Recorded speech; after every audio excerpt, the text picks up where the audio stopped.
So today we're going to do take 2 on a pair of tongs, because this morning I tried and I was getting nicely along the way and left the tongs in the fire just a minute too long and burned them up. So I had a good fail twice this morning on those tongs, so we're going to try another round with spring steel from a 1-ton pickup truck. I bet you weren't wearing those glasses and that's why they failed. These make me go faster, man. This is a 1-ton pickup truck coil spring that a neighbor gave me, and so we're just cutting off a half of a link, and we're gonna, or no, one full circle. These are made out of spring steel. Obviously it's sort of mid-carbon, and that means that it's got good ability to spring, that's strong. When you bend spring steel, it tends to want to come back to its original shape, so it's good for tongs because you won't deform them sort of when you're working and they get a bit warm. And it's pretty forgiving stuff. You can harden this stuff into some knives and that, so it's pretty handy. But we're going to use it and just sort of thin it out a little bit, make the reins of the tongs, and I'm going to try to make this for blade smithing. I want to make the tongs a little bit long on the front, a bit like bolt jaw tongs, and if I can, even offset them to the side so I can hold longer stock. Might be a little bit weird that we're doing blacksmithing on a permaculture channel, but this is totally inappropriate technology. So what he doesn't know is that the blades that we're going to be making are going to be helping us to manage the farm. So pay attention. I think you'll learn a few things. This guy knows a ton about steel, and let's see where this goes. So we're going to cut that spring first? Let's do it. Okay.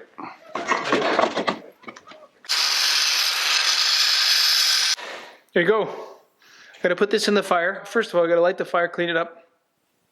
Got to get it hot enough so that this becomes soft enough you can stretch, straighten it out, and then we will pick one side and put the bit, which will be the front part of the tongs, and then we'll make the boss in the middle, which is where it pivots, and then the rest becomes the reins. We'll have to stretch all that out by thinning it, bang, bang, bang, bang, bang on both sides to draw it out, make reins so it feels comfortable in the hand.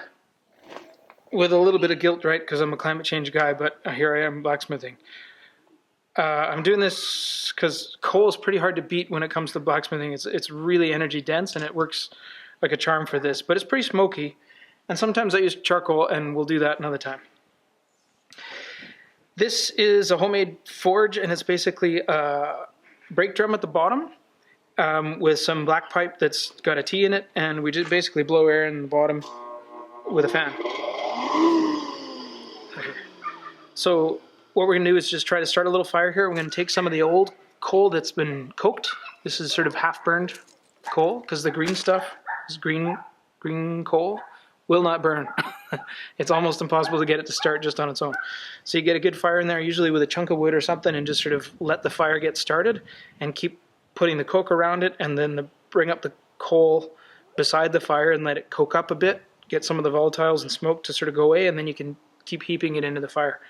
So I just do that with this. I got a couple shovels fulls in here. Got 2 new bags of coal from Lacombe. And so we'll get this started. And actually we've started putting this, which is just chimney, over top of these bricks to sort of bring some of the smoke up and a little bit further away so we're not breathing quite as much while we're working on this.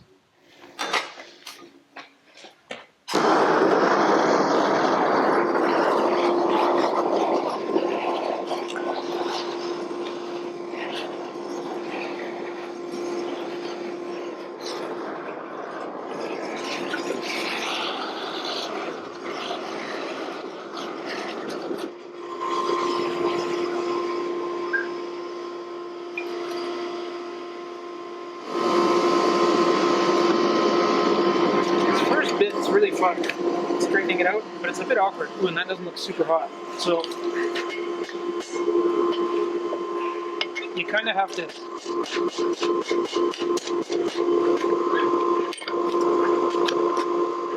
it's hard to get a good angle on it. What I try to do is just a bit at a time.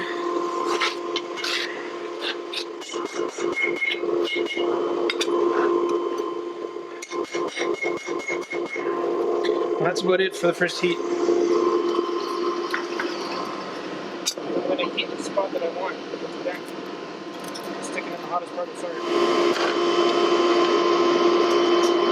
That doesn't look that hot either. Let's see.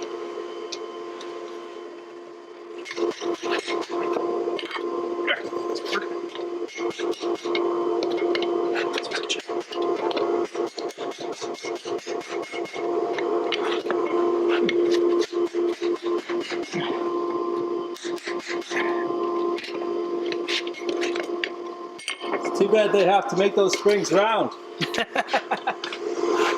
There's other kinds of springs. Leaf springs might be easier for some stuff. Okay, I'm gonna get that hot again, try to undo this part.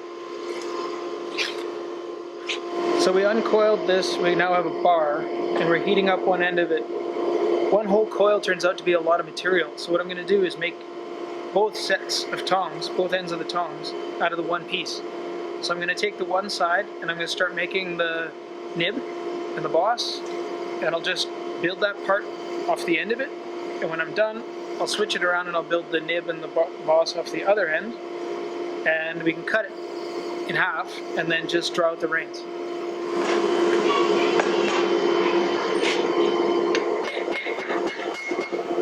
I'm just taking off the sharp edges here first, like those. So I'm gonna give it a really healthy nib, like that's basically to the close side of the party hole.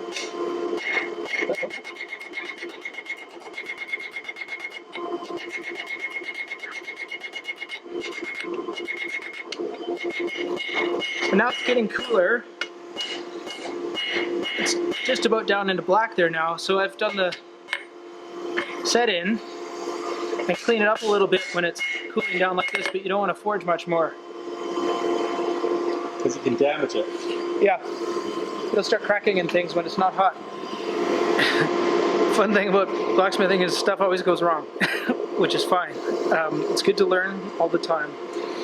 So this piece of steel was in there, and I made the first set down for the nibs, put it back on the fire, and we left it there just a bit too long, and the fire was roaring, and about an inch of it fell off. And that is what's left, and that steel is hopeless afterwards. So we cut it off and just stuck it back in and continued on. So hopefully the bad quality steel only is sort of that far, and the rest is good, and we continue on. So we basically continued. You can show this part here. We made a great big nib on the front. I'm going to try to make these skinny. We'll have to see how this works out. I kind of want to make bladesmithing tongs, which have an offset like this, so that I can hold long stuff beside the tongs, like swords and stuff. And so, you just keep going. And if you break it, start it over again.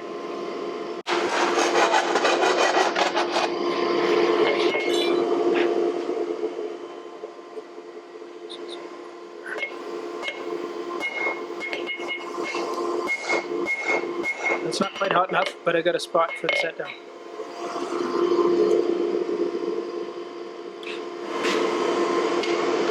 So there's the dot.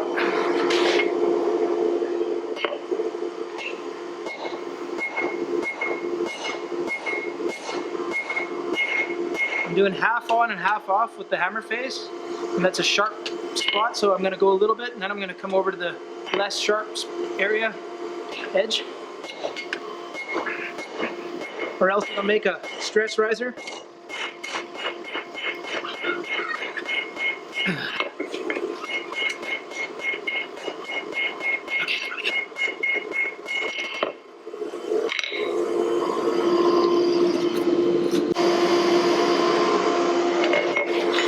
So I was doing this.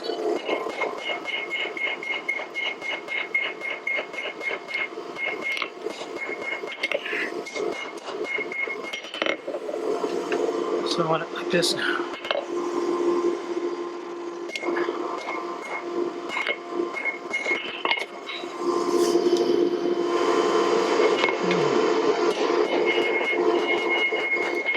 You get it hot enough, the steel actually moves nicely. Imagine that. Seems like it's easier than the steel last time. Well, once you start moving it too, and it's thinner, it's sort of deceiving how much better that is. This is the first part for the nib, the part that's actually going to be the pincher. This is the part that allows the nib to line up with the other nib. And I need to thin this out. And I need to rotate it once more and create the boss like this. There. And then we're going to cut it. And we'll hope that there's enough steel here to make a pair of tongs out of it. So we've been drawing out for ages. And every time I hit that anvil, it shifts a little bit, and it's going to be 180 degrees from where it started. So let's show you.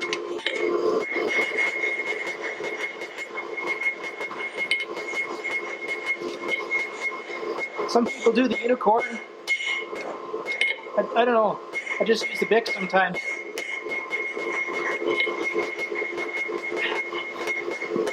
Normally I try to do this on the power hammer at home because it takes so long.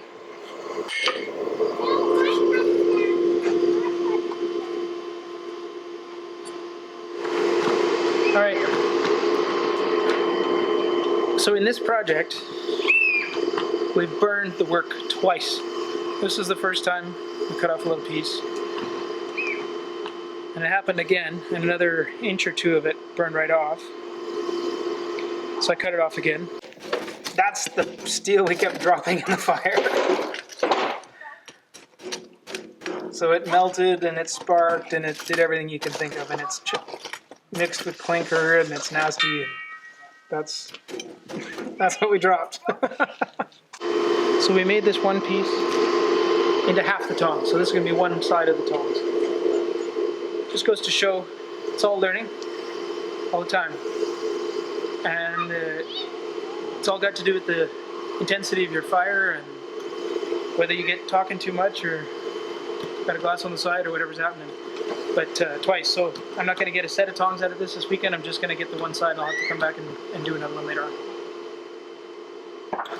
At the end of a heat, it's nice to just run a little scrub over, keep all the worst of the scale off.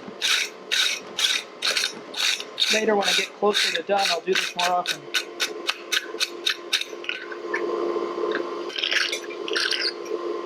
So that might be as far as I take it today. Got the shape mostly there.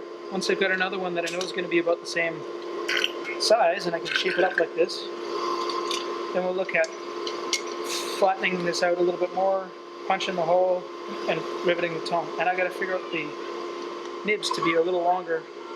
See if I can do what I said before about making it suitable for holding knife stock. So I'm trying to think what I learned today. 2 fails.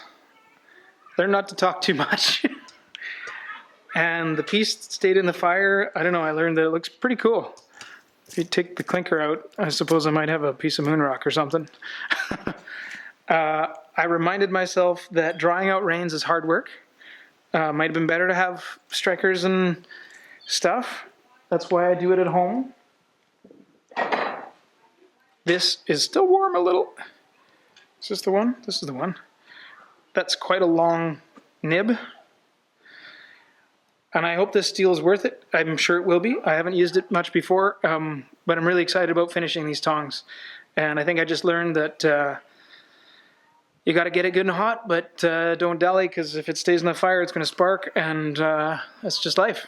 So watch your fire, not too many irons in the fire, all that good stuff. And once your anvil has turned 180 degrees, it's probably time to think about anchoring it down somehow. Thanks for watching. I got a YouTube channel called Bohemian Garage, where I do stuff like forging and talking about scents and things that I make. So I make stuff out of wood, out of metal, out of leather sometimes, and out of oils and things to make my own colognes and stuff. So check out the link to my channel in the show notes. Cheers.